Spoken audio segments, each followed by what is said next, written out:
Señor, te alabamos, te bendecimos, venimos con necesidad de ti.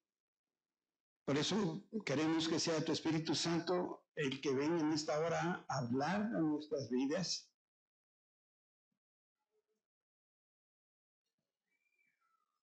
Queremos escuchar tu voz entre todas las demás voces. Permítenos no distraernos para poder recibir de ti. En el nombre de Cristo Jesús. Amén y amén.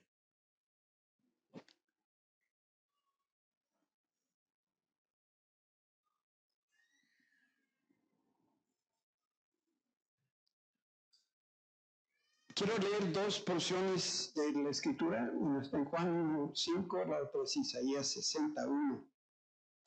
Y dice así la Biblia: la luz brilla en la oscuridad, y la oscuridad jamás podrá apagarla. El segundo texto dice: levántate, Jerusalén, que brille tu luz, para que todos la vean, pues la gloria del Señor se levanta para resplandecer sobre ti. Y lo que Dios quiere que llevemos en nuestro corazón esta mañana es lo siguiente. Dios nos dice: no compliques más el viaje. Ve hacia atrás y ve todos los obstáculos que te he hecho superar. Ve el ejército derrotado de Satanás, cómo está tendido en el campo de batalla. ¿Por qué estás tratando de encontrar un atajo cuando yo te he llevado y he estado contigo a cada paso del camino? En el viaje de tu vida te he moldeado y forjado con el rigor del fuego. Ahora estás mejor preparado para resistir el próximo ataque. Pero hoy ya eres un vencedor. Yo mismo te he dado la victoria. Solamente necesitas creer. Estoy a tu lado, por lo tanto, no intentes avanzar demasiado, ni retroceder, ni te rindas. Es mejor que mires hacia arriba, tu ayuda viene de mí. Mira hacia arriba y verás los ejércitos del cielo marchando a tu lado y marchando para ti.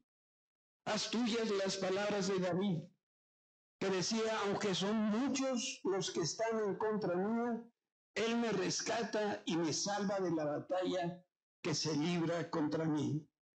Y esto lo decimos en el nombre de Cristo Jesús. Amén.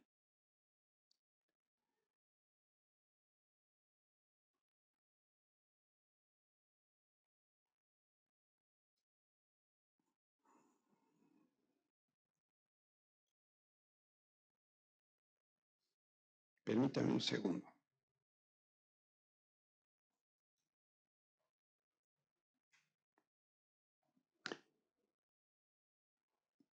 Esta mañana yo te quiero invitar a reflexionar y a descubrir la importancia de tener una mentalidad renovada.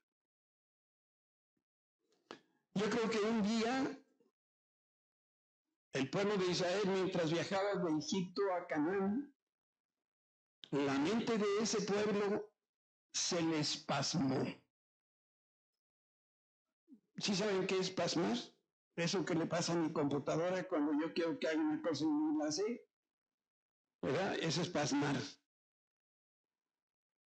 Y en los muchos años que ellos fueron esclavos en Egipto, tuvieron experiencias horrendas. Y ahora en el viaje por el desierto estaban resultando más duro de lo que ellos imaginaron. Por eso creo que llegó el día donde ellos se pasmaron. Y si somos honestos, a veces nos sentimos pasmados en nuestra relación con el Señor. Y necesitamos que algo suceda para destrabarnos y salir del bache. Si ustedes escucharon con atención los testimonios, y si no oyeron los testimonios de los bautismos, se lo perdieron.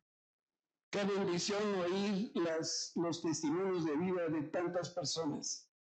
Y a casi todos ellos hay un punto, un común denominador. Hubo algo en sus vidas que Dios destrabó. Fue la economía, fueron las relaciones, fue algo que estaba sucediendo y Dios intervino y las cosas empezaron a funcionar. Moisés estuvo 40 días en la cima del monte Sinaí y la ley fue el detonador que el Señor empleó para que la relación con su pueblo se elevara a un nivel superior, y también lo hizo para que se destrabara eso que estaba pasando en el pueblo de Israel. Cuando Moisés descendió del monte de Dios, empezó a dar órdenes que venían de Dios. No puedes hacer esto, no puedes hacer lo otro, no robes, no codicies a la vecina, trabaja 6 días, no trabajes el séptimo, no digas mentiras, ahora adora al único Dios verdadero, no te inclines a nadie ni a nada excepto al Señor, al Salvador, y una lista larga de prohibiciones, de leyes, de estatutos, de límites. Moisés bajó del Sinaí con una lista interminable de prohibiciones, de limitaciones, de restricciones. Y aquí hay algo bien importante. De pronto, entre medio de toda esta lista de leyes, Dios cambió el tono en la relación y Dios dejó de ordenar y pidió algo sin exigir. ¿Sabes? Esta palabra pedir es muy diferente de ordenar, ¿verdad? ¿Y sabes por qué lo hizo? Porque de pronto se propuso transformar la mente y el corazón de su pueblo. Quiero leerte una porción del libro de Éxodo. El Señor le dijo a Moisés: dile al pueblo de Israel que me traiga sus ofrendas sagradas. Acepta las contribuciones de todos los que tengan el corazón dispuesto a ofrendar. Déjame poner este mismo pasaje, pero en la Reina Valera. Jehová habló a Moisés diciendo: di a los hijos de Israel que tomen para mí ofrenda de todo varón que la diere de su voluntad, de corazón tomaréis mi ofrenda. Que en esta ocasión, esta petición que Dios estaba haciendo, texto que te había mandado, era con el hecho de que Dios iba a hacer algo diferente. Iban a construir el tabernáculo. Y para ello se necesitaba de una ofrenda. Entonces, primero Dios comunicó los requerimientos que el pueblo de Israel tenía que seguir. Eso se llama la ley. Como digo, era una lista larga de lo que podían y de lo que no podían hacer. Y de repente, en medio de todo este listerío de cosas y obligaciones, de repente y sin previo aviso, Dios dice: yo quiero una ofrenda especial. Y al mismo tiempo, no debemos dejar de ver un hecho que es claro: la ley de Dios no es negociable. El Señor decreta, Él ordena, y nosotros ¿qué? Obedecemos. Entonces, primero le comunicó los requerimientos que su pueblo estaba obligado a cumplir, que esa era la ley. Y si ustedes han leído el Antiguo Testamento, en los 5 primeros libros de la Biblia, que se llaman precisamente el Pentateuco, los 5 primeros libros de la ley, encontramos una serie de instrucciones, de mandamientos, de ordenanzas, de límites que Dios le pide al pueblo. Y de repente, y sin previo aviso, Dios dice: y yo quiero una ofrenda para construir el tabernáculo. Pero solo la voy a aceptar si viene de personas que de manera voluntaria la quieran dar. De manera voluntaria, que tengan el corazón para dar una ofrenda especial para construir el tabernáculo. 2 textos que quiero que leas conmigo. Haz que los israelitas, estos que tienen el corazón dispuesto a ofrendar, me construyan un santuario santo para que yo habite en medio de ellos. Y más adelante, en el mismo capítulo 35 de Éxodo, dice que entonces toda la comunidad de Israel se despidió de Moisés y cada cual regresó a su carpa. Todos aquellos con el corazón motivado y el espíritu conmovido, regresaron con ofrendas sagradas al Señor. Otra de las versiones de la Biblia dice que aquellos cuyo corazón fue tocado por el Espíritu de Dios volvieron con sus ofrendas. ¿Decir cuál es lo que pasó con estas ofrendas? Hubo un día que Moisés le tuvo que decir al pueblo de Israel, ya no traigan más ofrendas. Yo eso nunca lo he vivido en mi vida, de ninguna iglesia. Y a lo mejor hay algo que nosotros podemos aprender acerca de tener un corazón con la voluntad de dar.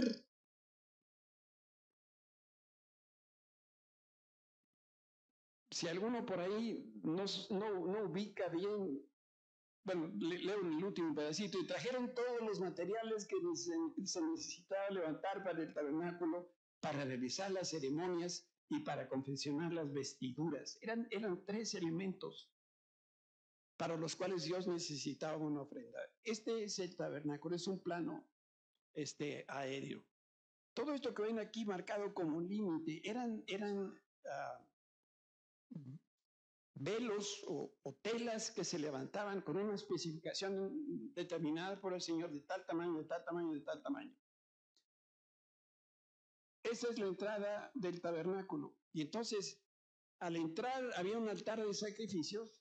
Después había un lugar donde los sacerdotes se lavaban después de hacer los sacrificios para poder entrar al lugar santísimo. Este es el lugar santísimo. Y había 4 elementos en el altar. Esta es la ampliación del lugar santísimo. Obviamente esta es la interpretación de algún artista donde puso los elementos más importantes. Está la mesa con los panes de la propiciación, está el candelabro con 7 brazos, estaba el incensario, luego viene el velo que se rompió de arriba para abajo y aquí está el lugar donde Dios se comunicaba con el pueblo. A esa caja de madera de casi 1 metro por 1 metro cuadrada cubierta de oro, el arca del pacto, ahí era donde Dios bajaba y hablaba con su pueblo. Se necesitaba una ofrenda especial de gente especial para hacer este trabajo tan especial. Y la vestimenta del sacerdote era complicada.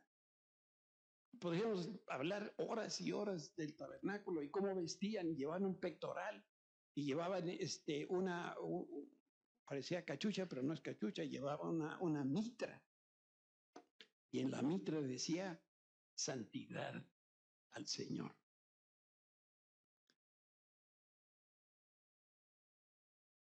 Y Moisés llamó a Bezalel y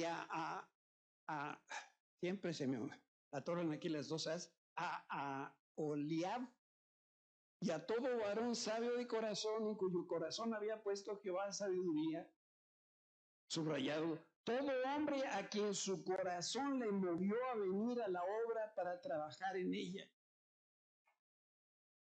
Estamos hablando de voluntarios, ¿ok? No sé si a ti te pasa, pero yo no puedo trabajar con burros, ni con toda clase de animalitos del Señor. Pero particularmente no puedo trabajar con personas que no tienen la disposición, ni el deseo, ni la pasión por trabajar. Con esos no puedo. Dame un burro y a lo mejor puedo hacer algo.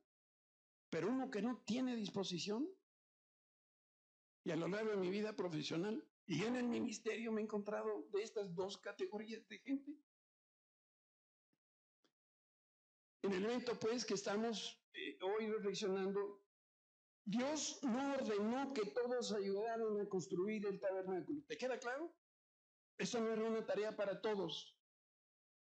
El Señor quería que trabajaran en este proyecto de vida eterna quienes tuvieran la voluntad de responder a su llamado y los que desearan comprometerse a trabajar y a servir a Dios con excelencia.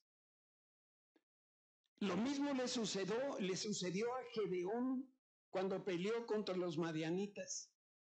El ejército de Gedeón era de 22,000 soldados. Y Dios les dijo, son muchos. Diles a todos los soldados que tienen miedo que se regresen a su casa.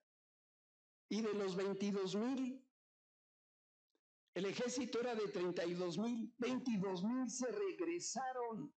Se regresó el 70% del ejército, porque así estaba el Zócalo allá en Israel. Les faltó voluntad para responder al llamado de Dios. Y estos eran soldados. Imagínense Juan Pueblo, que somos todos los demás. ¿Por qué el Señor no obligó a todos los israelitas a construir el tabernáculo? Déjame decirte algo. Quiero que me veas estos ojos tapatíos que tengo.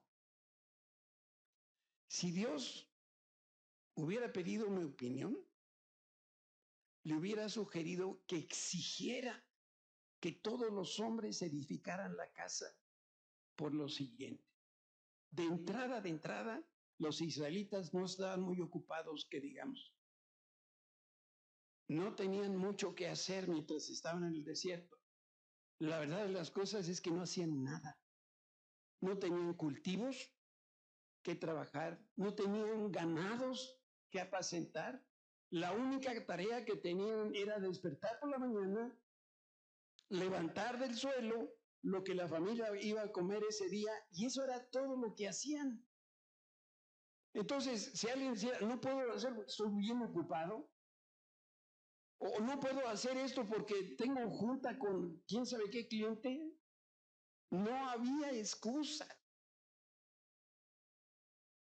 Dios ordenó cumplir toda la ley, pero lo que tiene que ver con el tabernáculo, en vez de ordenar, el Señor pidió. Esto es asombroso, pareciera un detalle minúsculo, pero no lo es. Entonces, ¿por qué el Señor no ordenó en todo? ¿Por qué en algunos asuntos pidió y apeló a la voluntad de las personas? ¿Y por qué Dios continúa pidiendo cuando Él simplemente tiene que ordenar y se acabó? Realmente no tengo la respuesta, pero te ofrezco un consejo. Nunca pierdas de vista que Dios es Adonai, el Señor soberano. Él puede ordenar cualquier cosa a cualquier persona porque Dios no negocia, Él sencillamente decreta y exige. Al que le gustó bien y al que no, también. Pues, ¿con qué Dios crees que nos relacionamos? ¿Con alguien que tú puedes decidir? ¿Con alguien que tú puedes, pues Señor, lo voy a pensar?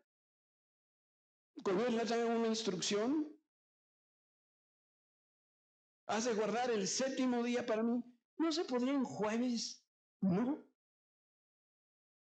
Es el séptimo día. Pero lo triste y lo dramático es que a pesar de que la orden y la petición venga de Dios, finalmente es la persona la que decide si obedece o no obedece. Y en la práctica, esa es mi opinión, el hombre no responde mejor porque Dios ordena, ni tampoco responde mejor cuando el Señor le pide. ¿Por qué? Porque yo soy finalmente el que voy a tomar la decisión de hacerlo o de no hacerlo. Si tú recuerdas el desastre del becerro de oro que Aarón adoró, muchas veces el Señor le había dicho al pueblo de Israel a través de los sacerdotes, y Aarón era el sumo sacerdote, que no adoraran ídolos. No sé cuántas veces se lo dijo al pueblo, se lo dijo a Aarón, y Aarón fue el que construyó un becerro, y todo el pueblo de Israel empezaron a adorar a ese Dios. Esto es increíble. Yo sé que a veces, bueno, es lo que yo creo, que a veces Dios va a decir, ya estoy cansado. Déjeme hablarte un poco ahora de la cronología. ¿Cómo fueron los eventos en los primeros días Cuando ellos salen de Egipto, ellos salen el día 15 del primer mes. Lo que sigue es que cruzaron el Mar Rojo, ¿se acuerdan? Se abrió para que ellos cruzaran en seco. Lo que siguió después fueron 3 días y se enfrentaron al lugar que se llama Mara, el agua estaba amarga. Estaban acampando en Elim, que está entre Mara y el desierto de Sin, y en un lugar identificado como de muchas palmeras y de muchos pozos. Después vino el evento del agua de la roca en Horeb, donde Dios hizo que saliera agua para mitigar la sed de su pueblo. El mes 3 del día 4, Moisés recibe la ley en el monte Sinaí. Viene después la cuestión que les platico del becerro de oro. Moisés vuelve a regresar por más leyes y en total estuvo 50 días Moisés en el monte recibiendo instrucciones de Dios para el pueblo. Y aquí viene el periodo más largo en este primer tramo, que fue la construcción del tabernáculo. Más o menos fueron 6 meses para construirlo. De aquí termina la construcción el primer día del primer mes del segundo año que salieron de Egipto. Después Moisés manda exploradores el tercer mes del segundo año, y entonces, si el pueblo de Israel hubiera obedecido, hubieran podido entrar a Canaán. Hubiera. Pero como dice una filósofa por ahí, el hubiera no existe. Cada evento, esto es lo que sucedió en este periodo más o menos de 1 año, 2 meses y 25 días del calendario lunar hebreo. Cada evento sucedió en un orden específico, y como lo primero es lo primero, Dios necesitaba que su gente primero terminara el tabernáculo. No iban a seguir adelante si no construían el tabernáculo. Quiero dejar en tu corazón un principio que es fundamental.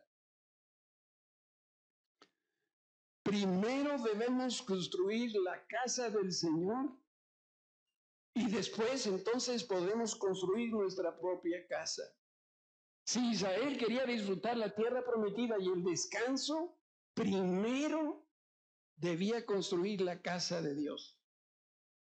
Y lo que Dios instruyó a Moisés, esto debe haber sido alrededor del año 1400 antes de Cristo, Jesús lo ratificó en el año 30 después de Cristo, cuando dijo: primero busquen el reino de Dios y su justicia, y entonces todas las demás cosas les serán añadidas.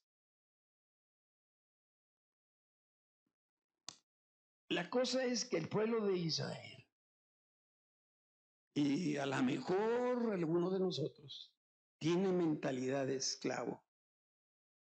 Por eso es que no respondemos bien a las órdenes, pero tampoco actuamos bien cuando las cosas nos las piden de voluntad.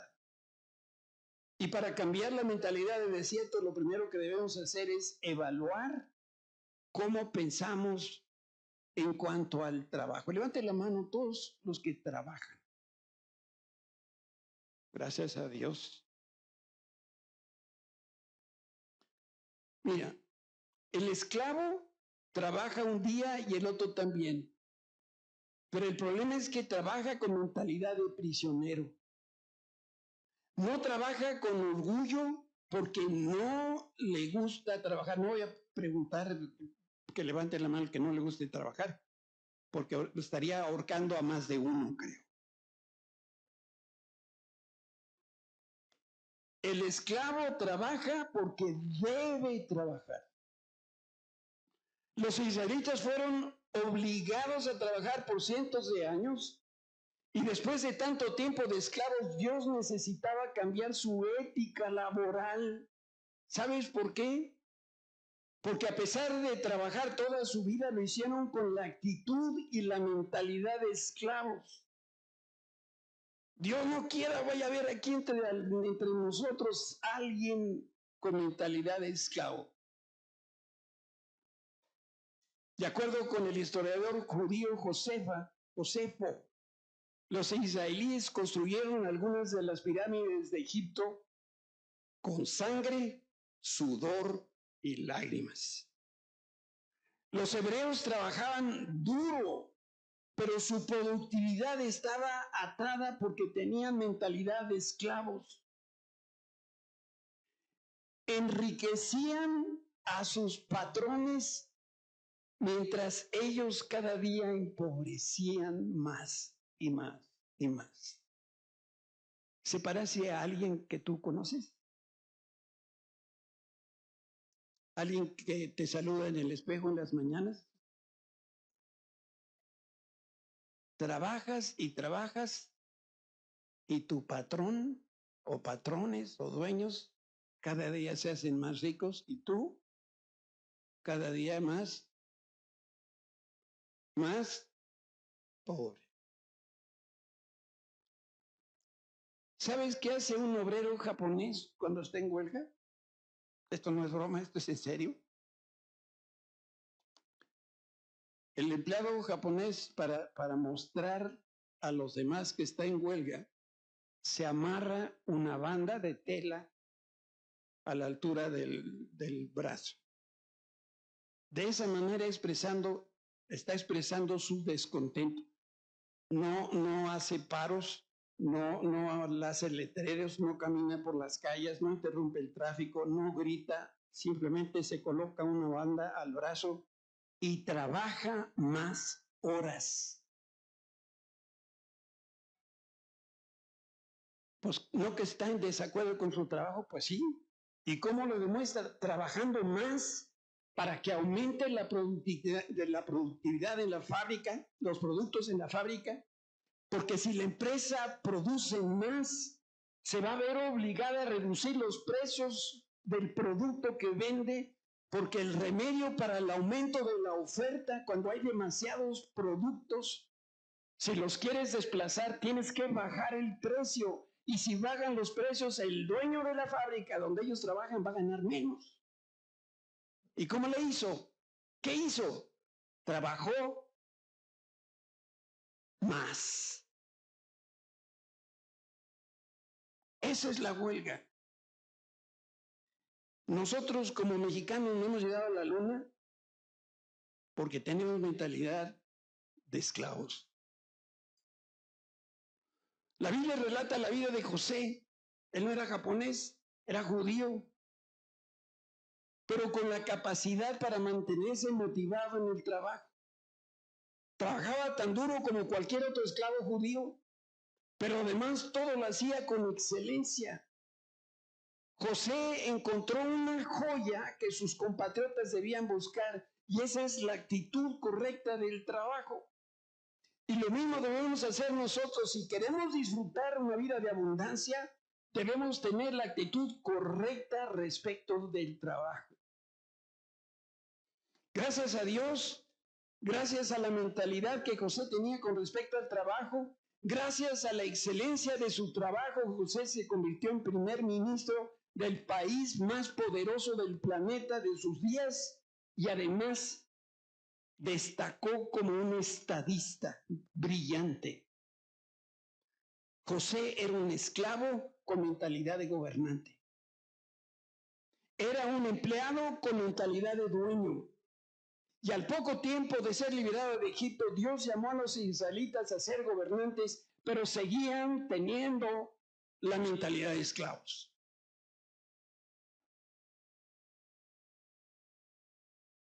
Cuando Moisés manda a los exploradores del otro lado del río Jordán para ver cómo estaba Canaán, manda 12 personas, 10 de ellos regresaron con un informe que Dios guarda el hora. ¿Y qué vieron, muchachos? Unos gigantes. Y nosotros nos sentíamos como chapulines. ¿Cuántas medallas olímpicas llevamos?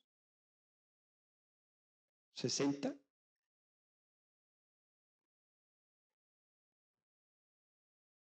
¿Cuántas copas de fútbol hemos ganado? Fútbol mundial. Pues ¿en qué destacamos? Pues, ¿saben por qué no destacamos? porque no tenemos la mentalidad de gobernantes, no tenemos la mentalidad de amos. ¿Saben? Hicimos un esquema, lo quiero recordar. Este es nuestro viaje. Nosotros, como los israelitas, estábamos en Egipto, en el mundo. Estamos pasando algunos por el desierto, tenemos que cruzar el río Jordán, llegar a la tierra prometida y finalmente llevar al descanso del Señor. Ese es el proyecto, esa es la vida que cada uno de nosotros tiene que cumplir. El pueblo de Israel en este periodo tenía 4 fiestas: la Pascua, panes sin levadura, cosechas y luego las semanas o Pentecostés. Y entre cada una de estas fiestas religiosas había un periodo en el cual había una transición, pasaban de un punto al otro y luego al otro para llegar a donde tenían que llegar. Y nosotros también pasamos en la vida por diferentes etapas de transición. Y ese esquema lo que ilustra es ese viaje que estamos haciendo. Y por eso destaco la idea de que existen tiempos de transición. No nos vamos a quedar en esa transición, vamos a llegar a otro lugar. Pero sucede en la primera transición la fiesta de los tabernáculos. A Dios no se le ha escapado absolutamente nada. Esta fiesta judía era la tercera más importante del calendario. Y también se le llama la fiesta de la cosecha o la de la recolección. La celebración duraba 8 días y durante ese tiempo se ofrecían sacrificios y la gente abandonaba sus casas, y el propósito de Dios era que experimentaran por unos 8 días lo que significaba vivir en un tabernáculo, en una tienda de campaña.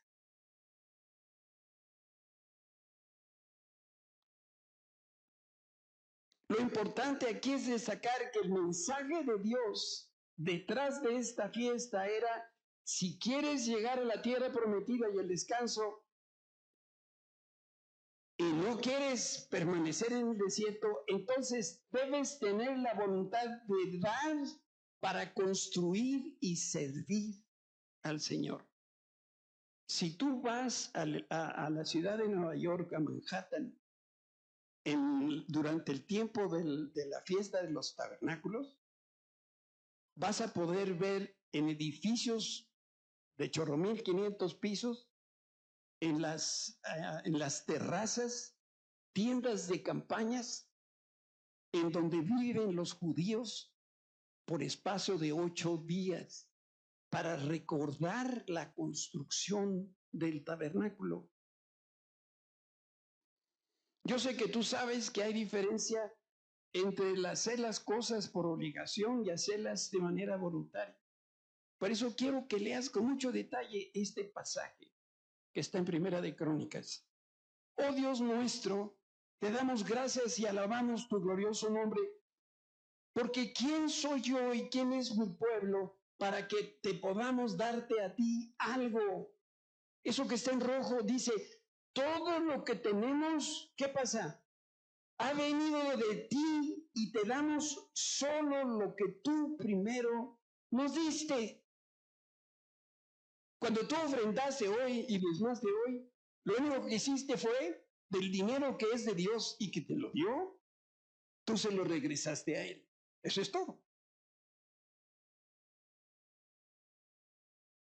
Y eso es lo que hacemos con los bienes, con los recursos que Dios nos da.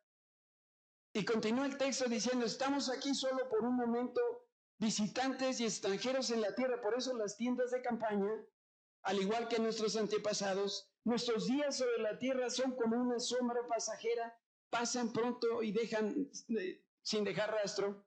Oh Señor nuestro, aún estos materiales que hemos reunido para construir el templo, la madera, las telas y todo lo demás, para construir un templo para honrar tu santo nombre, viene de ti, todo te pertenece. Yo sé, mi Dios, que tú examinas nuestro corazón y te alegras cuando encuentras en él integridad. Tú sabes que he hecho todo esto con buenas intenciones. y he visto a tu pueblo dando sus ofrendas por voluntad propia y con alegría. Y más adelante nosotros sabemos que Moisés tuvo que decirle un día al pueblo de Israel, ya no ofrenden. Tenemos lo suficiente para el tabernáculo. Mi oración es que tú y yo podamos reconocer que la ley de Dios sigue vigente y que nuestra responsabilidad es cumplirla en todo momento. ¿Qué parte de la ley? Toda. Pero también debemos reconocer que existe otro nivel que está por encima de la ley y es cumplir toda la ley, no por obligación, sino por amor de Dios. Y este nivel superior, ese es el nivel de servicio a Dios. Tú le sirves a Dios después de haber ofrendado y diezmado. Y lo que sigue después es cuando empiezas a servir al Señor. Pastor, pero es que yo vengo temprano los domingos y acomodo las sillas. Muchas gracias, síguelo haciendo. Ese no es el servicio al Señor. El servicio al Señor va después de haber dado con la obligación. Y empiezo yo a dar por mi voluntad. Nadie puede decir,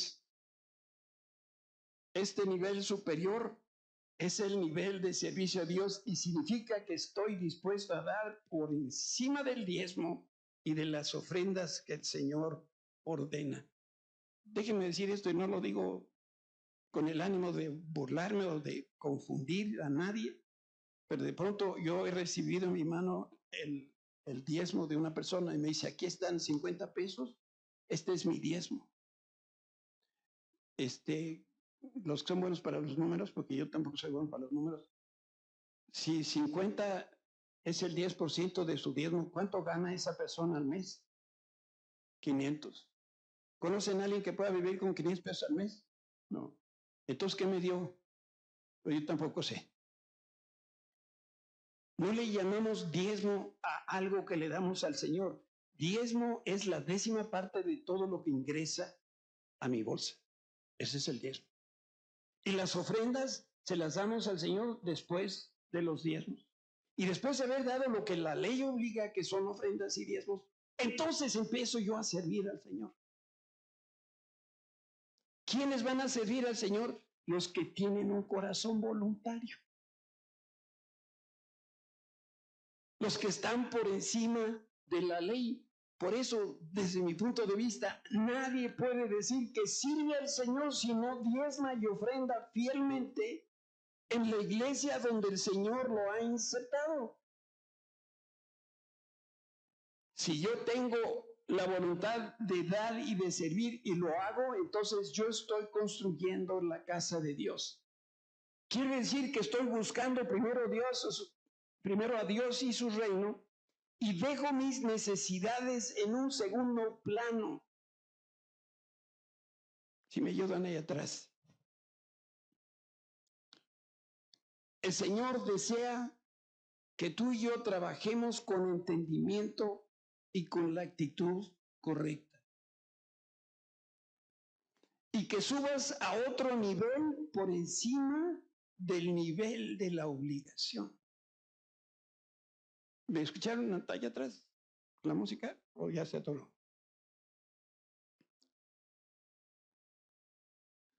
Dios quiere que colabores en la construcción de su casa y de su reino. Los israelitas invirtieron las riquezas que recibieron de los egipcios para construir la casa de Dios.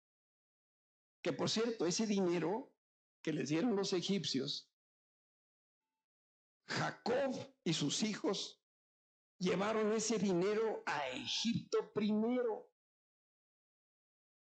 Cuando Jacob y sus 12 hijos y sus familias crecieron, se fueron a establecer en Gosén, ¿te acuerdas? La parte norte de Egipto. Y en ese tiempo los egipcios tenían monedas de madera. Y entonces llegaban las señoras al súper y entonces decía, pues dame leche al pura y dame el kilo de frijol y quién sé qué. ¿Y cuánto es? Pues son 60 monedas de madera. Y entonces decía el hebreo, el judío, pues yo no tengo oro. Y el otro por primera vez ve oro así de cerquita y dice, pues si quieres lo tomo. Y entonces empiezan a tomar el dinero, el oro de los judíos. Según Josefo, algunas de las pirámides las construyeron los egipcios, los hebreos. Pero el dinero no venía de los egipcios, el dinero venía de los hebreos. Y cuando salen de Egipto, después de las 10 plagas, Dios les dice, vayan con los egipcios y pídanles que les regresen el dinero que les entregaron. Y con tal de que se fueran y se acabaran las plagas, los egipcios sacaron todo, vestidos de seda, trapos de piel, todo lo que tenían y se los dieron a los hebreos. Y con eso se construyó el tabernáculo. Los recursos económicos, producto de tu diezmo y tus ofrendas, se emplean para que más personas crean a Cristo a través de los diferentes ministerios y servicios que tenemos en Oasis. Pero la casa de Dios ahora es nuestro corazón. Los israelitas dieron lo mejor que tenían y nosotros debemos seguir su ejemplo. Dios está más interesado en nuestro corazón que nuestros recursos, incluyendo el tiempo y el dinero. Si tú creces en tu relación con Cristo, estás construyendo la casa de Dios. Por eso, tú y yo tenemos un llamado de parte de Dios, pero no vamos a alcanzar la meta si no cambiamos nuestra manera de pensar. Como ocurrió con Israel, no vamos a poder entrar a la tierra prometida ni al descanso si primero no construimos la casa de Dios.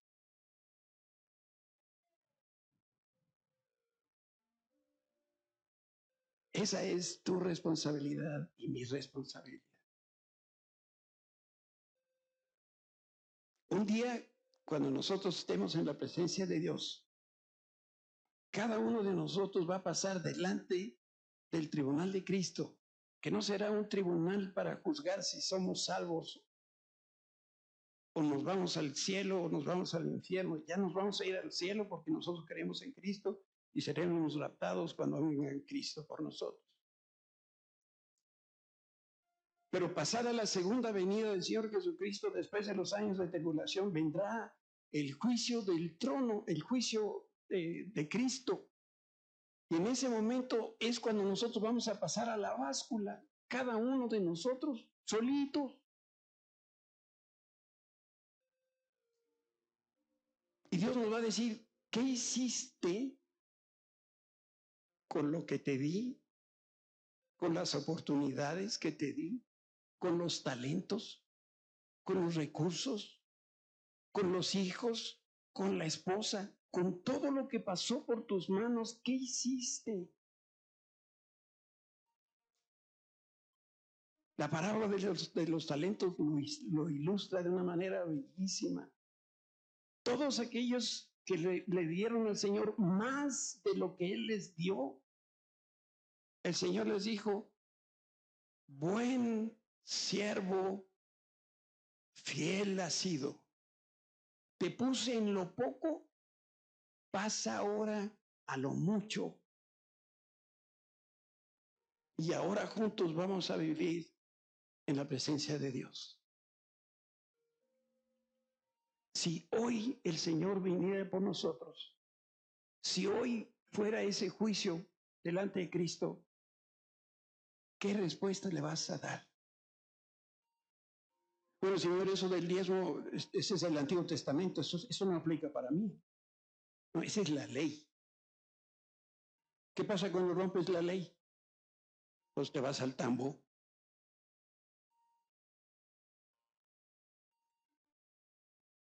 El Señor está esperando de nosotros lo otro, que le podamos servir. Gracias a Dios, entre el pueblo que somos nosotros, hay muchas personas muy generosas. Y gracias a la generosidad de esas personas que han dado más allá, incluso de lo que tenían, es una de las razones por las cuales llevamos 23 años de ministerio.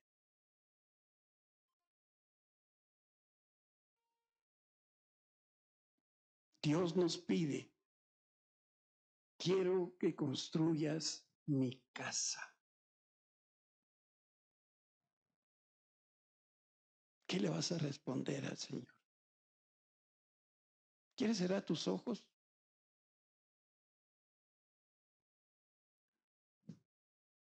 Yo te quiero decir de verdad del fondo de mi corazón. Estas palabras no tienen el propósito de hacerte sentir mal, ni tienen el propósito de sacarte un solo peso.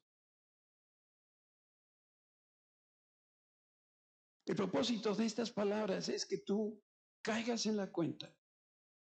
Si tú has sido ese hombre o esa mujer con un corazón voluntario, que le estás regresando a Dios más allá de lo que Él te pide por la ley,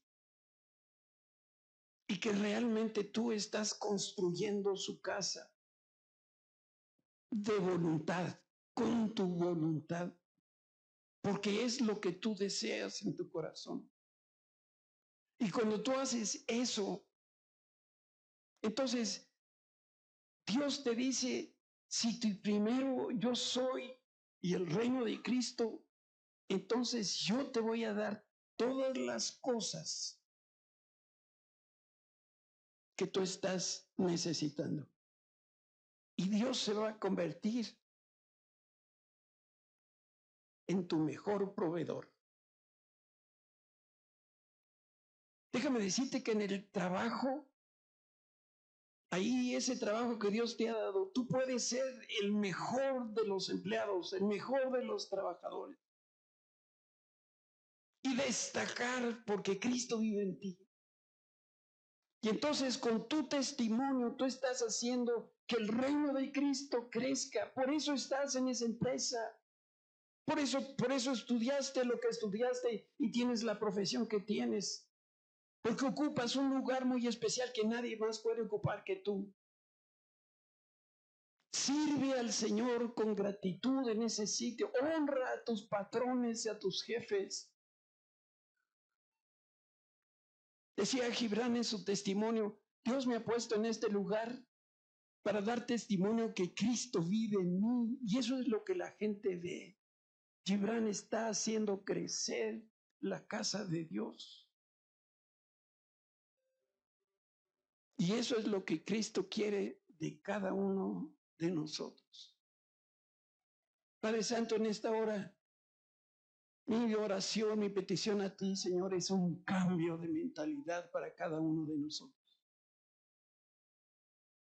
Quita, Señor, ese espíritu de esclavitud, esa manera de ver el trabajo como una obligación, como un deber, como algo que nos pesa hacer, y empezarlo a ver como tú lo ves, la oportunidad para poder extender el reino, la oportunidad para construir tu casa y la oportunidad también para darnos más bendición aún de la que tú ya nos has dado.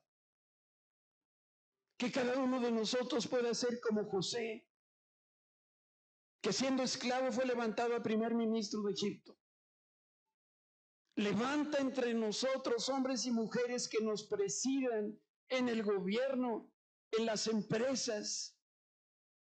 Señor, amplía la visión de cada uno de nosotros, que no nos conformemos con ser un empleado. Y si somos empleados, tener la mentalidad de empresarios y de dueños. Cambia nuestra manera de pensar respecto al trabajo. Quita de nosotros toda intención de jubilación y de retiro y de descanso, porque ya trabajé mucho en la vida, Señor, y danos inspiración y la fuerza para seguir trabajando hasta el último de nuestros días, con tenacidad, con interés, con voluntad, Señor, porque al hacerlo estamos glorificando tu nombre, estamos extendiendo el reino, estamos construyendo tu casa y tú nos estás bendiciendo a nosotros. Sella, Padre, esta palabra en nuestro corazón. En el nombre de Cristo Jesús. Amén. ¿Por qué no te pones de pie?